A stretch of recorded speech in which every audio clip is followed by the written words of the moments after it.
ang football na nilalaro ko nung nag-post ako daw na ito ng Minnesota Vikings versus Fumbles. Ito ang ginamit natin. Tinanggal ko lang yun dito. Pero design yan. Kapag may kalaban doon, kapag 2v2, doon na mag-start. Okay. Ang nanalo to yung Minnesota Vikings. Kasi hindi na naman sila makabawi. Ito yun, no? Ito yung real size niyan. Ayan, nandito yung mga tinitira kong papel. Ayan na. Ito. Ayan na. Kasi yung sa first part, hindi nakabawi yung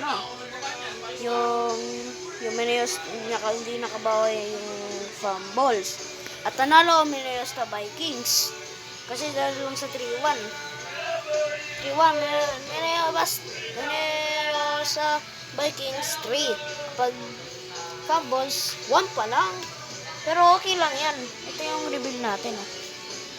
I-reveal natin ang itsura kapag nasa ganyan na itsura niyan. Pag dun sa kabila, ewan ko nga ba't na ganyan Pero pwede naman, okay lang yan. Okay lang yan.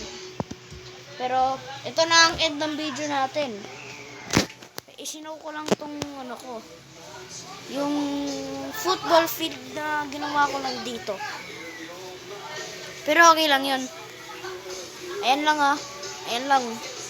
Kahit nandiyan yung mga friends ko, please mag-like na subscribe pa kayo. Kasi kailangan na magre-reach tayo hanggang sa 10 subs.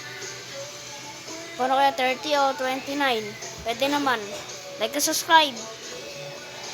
Baka gusto nyo pa gumawa niya. Gagawa akong tutorial.